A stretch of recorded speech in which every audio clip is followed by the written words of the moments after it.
Assalamualaikum warahmatullahi wabarakatuh. Kami dari kelompok 6 akan mempresentasikan artikel ilmiah terkait observer banking, di mana judul yang kami ambil itu pengenalan singkat dan kejahatan keuangan internasional yang terkait. Nah, sebelum kami memulai presentasi dari kelompok 6, terlebih dahulu saya akan memperkenalkan anggota-anggota dari kelompok 6. Yang pertama saya sendiri, yaitu Nur Fatihah. Yang kedua ada Atika Hidayanti. Yang ketiga ada Santi Mistiraji. Yang keempat ada Nana Hulida. Yang kelima ada Intan Sayu Afriani. Langsung saja saya sebagai pemateri pertama akan menjelaskan mengenai observer banks, di mana observer banks secara sederhana didefinisikan sebagai suatu lembaga keuangan dalam bentuk bank yang berlokasi di luar negara, tempat nasabah tinggal dan tidak diregulasi oleh bank sentral tempat bank tersebut didirikan. Nah, jika seseorang bertempat tinggal di Australia misalkan, maka suatu bank yang berada di Amerika Serikat menjadi observer bank bagi nasabah tersebut gitu loh. Nah, sebaliknya itu apabila gitu seseorang tinggal di Amerika Serikat, lalu maka sebuah bank yang berada di Australia tersebut menjadi observer bank sebaginya. Namun perseorangan maupun perusahaan dapat membuka rekening pada bank. Nah, mereka dapat membuka rekening pertama mereka di observer banks berdasarkan pertimbangan kebijakan pembebanan pihak atau kerahasiaan perbankan gitu yang diterapkan gitu oleh masing-masing observer. Dua hal tersebut gitu yang umumnya menjadi pertimbangan utama bagi para nasabah gitu, di mana regulasi dari wilayah sistem observer banks memegang peran penting dalam memengaruhi gitu nasabah, memberikan kekayaan mereka untuk dikelola oleh observer banks. Perbedaan kecil dalam regulasi yang diterapkan yang berkaitan dengan pembebanan pajak sangat mungkin dapat membuat nasabah untuk meletakkan maupun mengambil kekayaan mereka gitu dari observer banks tersebut. Nah, ada beberapa negara kecil atau wilayah yurisdiksi akan memilih untuk tidak membuat regulasi dan menghapuskan pembebanan pajak kepada para nasabah, dengan harapan mereka akan memilih observer banks yang ada di negara tersebut menjadi tempat menaruh kekayaan begitu. Nah, oleh karena itu tingginya tingkat kerahasiaan bank yang diimplementasikan observer banks dikenal masyarakat dunia sebagai salah satu lembaga keuangan yang menerima uang dari hasil transaksi yang ilegal. Nah, yaitu seperti pencucian uang, di mana kegiatan underground ekonomi dan aktivitas ilegal lainnya sebagai informasi tambahan di observer banks, di mana di observer banks juga diduga memfasilitasi aksi terorisme seperti kasus teroris yang menabrakkan pesawat ke gedung World Trade Center atau bisa disebut WTC, di mana di New York pada 2 September 2001. Assalamualaikum warahmatullahi wabarakatuh. Nama Atika Hidayanti, NIM 19050228. Di sini saya akan melanjutkan materi dari Nur Fatihah tentang observer bank. Nah, ada banyak alasan suatu negara memberikan izin untuk mendirikan observer bank dan observer financial center. Nah, pada umumnya negara hanya memperbolehkan pendirian observer bank dan observer financial center di daerah perbatasan negara. Nah, di antara alasan tersebut adalah agar memudahkan dalam mengakses pasar internasional dan memperkenalkan salah satu elemen dalam memaksimalisasi persaingan di sistem keuangan dalam negeri. Nah, dua hal ini juga merupakan dampak ekonomi observer bank terhadap negara tempat didirikan. Dampak positif maupun negatif selalu menjadi bagian dari adanya observer bank pada diskusi keuangan kontemporer dan debat akademis. Sistem offshore bank dipercaya sebagai satu sistem perbankan yang melegalkan tindak kejahatan keuangan internasional para nasabahnya seperti pencucian uang, penghindaran pajak, dan lain sebagainya. Di sisi lain, sistem perbankan ini mengkontribusi beberapa hal positif kepada negara. Selanjutnya yaitu tentang kerahasiaan perbankan. Kerahasiaan perbankan dapat didefinisikan sebagai suatu kewajiban yang harus dilindungi dan dijaga secara privasi profesional oleh lembaga keuangan dan tidak akan mengungkapkan informasi keuangan nasabahnya kepada pihak ketiga. Hal ini dimaksudkan agar nasabah merasa aman dengan kerahasiaan atau privasi yang telah diberikan kepada lembaga keuangan bank. Nah, informasi atau data keuangan nasabah sudah sepatutnya dilindungi secara legal dan tidak diberikan kepada pihak lainnya. Nah, meskipun kerahasiaan bank dipahami oleh masyarakat, namun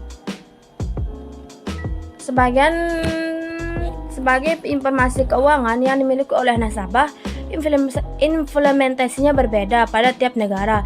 Informasi keuangan tersebut termasuk di dalamnya adalah jumlah tabungan nasabah, investasi dalam bentuk saham, asuransi, dana pensiun, pinjaman, dan informasi yang berkaitan dengan jaminan yang dimiliki nasabah.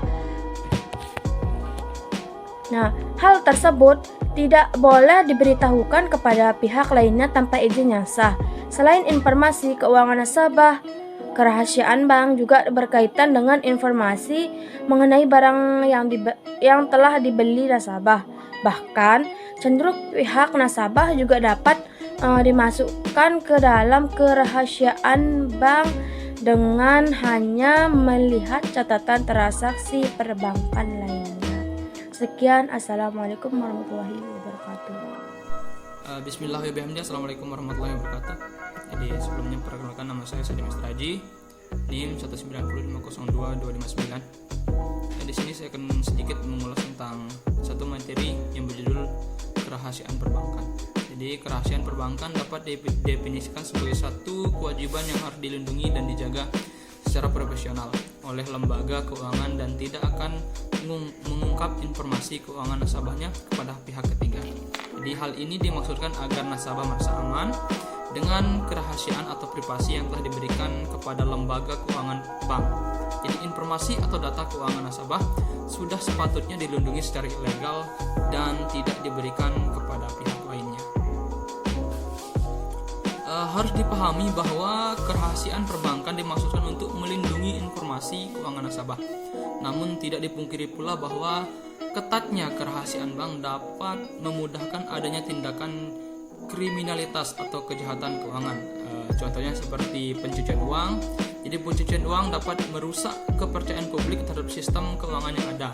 Jadi pada giliran selanjutnya, hal ini juga dapat meruntuhkan kepercayaan publik terhadap lembaga keuangan. Jadi ketika tindak kejahatan keuangan ini diberikan dengan offshore banks, jadi yang sangat mengutamakan kerahasiaan bank, jadi masyarakat akan semakin yakin bahwa jenis perbankan ini adalah perbankan yang mendukung dan memfasilitasi terjadinya tindakan kejahatan keuangan.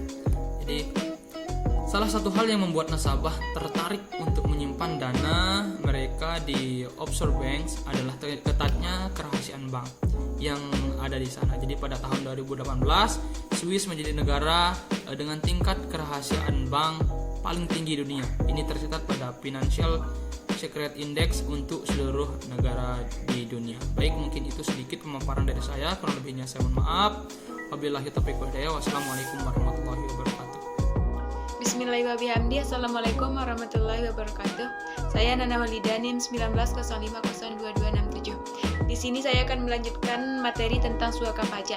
Penelitian dari tahun 2009 menemukan bahwa sekitar 15% dari negara-negara yang ada di dunia adalah negara yang menerapkan suaka atau bebas pajak. Untuk sebuah negara yang memiliki populasi penduduk di bawah 1 juta jiwa, potensi menjadi negara suaka pajak meningkat dari 26% menjadi 61%. Mayoritas negara yang menerapkan suaka pajak ini datang dari negara-negara kecil yang makmur dan memiliki lembaga pemberi kebijakan yang berkualitas.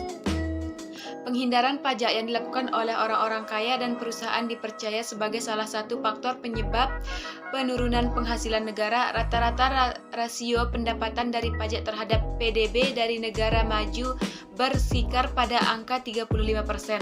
Sementara di negara berkembang lebih kecil dari kisaran 15%. Kebijakan suaka pajak dapat menarik nasabah asing dari luar negeri untuk menyimpan dana yang mereka miliki dalam jumlah besar ke dalam negara tersebut. Uang tersebut berasal dari uang hasil transaksi legal maupun ilegal. Adanya kebijakan pajak tinggi yang dibuat oleh pemerintah negara berdampak pada penurunan keuntungan yang diperoleh seorang maupun perusahaan. Sehingga suaka pajak adalah salah satu solusi bagi mereka dalam memaksimalkan keuntungan yang mereka peroleh dari aktivitas keuangan dan bisnis yang telah dilakukan. Kebijakan suaka pajak pada suatu negara bagi nasabah asing bukan hanya karena tidak adanya pembebanan pajak pada penghasilan mereka, namun juga karena regulasi suaka pajak memperoleh nasabah untuk melakukan penghindaran pajak dari negara tempat mereka tinggal. Penghindaran pajak adalah hal yang dilakukan oleh para nasabah yang tidak ingin membayar pajak berdasarkan regulasi pajak pemerintah di suatu negara. Implementasi suaka pajak pada offshore banking yang hanya mengizinkan mereka untuk mata uang asing biasa disebut dengan mata uang euro-dolar untuk disimpan di perbankan tersebut dapat memunculkan persepsi negatif masyarakat dunia terhadap sistem offshore banking itu sendiri. Mungkin hanya ini yang dapat saya sampaikan. Sekian dan terima kasih. Wassalamualaikum warahmatullahi wabarakatuh. Bismillahirrahmanirrahim. Assalamualaikum warahmatullahi wabarakatuh. Saya atas nama Intan saya Apri Mulyana dengan NIM 19050249 ingin menjelaskan materi terkait offshore bank. Offshore bank yang ada di Swiss adalah surga bagi mereka yang ingin menyembunyikan kekayaan mereka dari pemerintah dalam aksi penghindaran pajak. Dari tahun 2012 hingga tahun 2017, koran New York Times melaporkan bahwa United Bank of Switzerland atau USB, salah satu bank terbesar di Swiss, diduga membantu nasabah Amerika untuk menyembunyikan kekayaan sejumlah 20 miliar US dollar secara ilegal dan memperbolehkan mereka untuk menghindari pajak mencapai 200 juta US dollar dalam 1 tahun yang seharusnya dibayar kepada negara. Bank ini dapat menghasilkan 200 juta US dollar dalam 1 tahun dari aktivitas perbankan yang dilakukan tersebut. Kemudian materi selanjutnya tentang offshore banking lines. Offshore banking ini tidak diregulasi bank sentral yang ada di negara. Namun tersebut bukan berarti perbankan ini dapat melakukan aktivitas biasanya tanpa adanya pengawasan dari pihak lain. Offshore bank diwajibkan memegang lisensi yang disebut sebagai offshore bank license. Lisensi ini merupakan lisensi internasional yang memperbolehkan sebuah offshore bank untuk melakukan aktivitas perbankan secara internasional. Mungkin hanya ini yang dapat saya sampaikan. Sekian, Allahumma fiqhul hadi ila sabil rasad.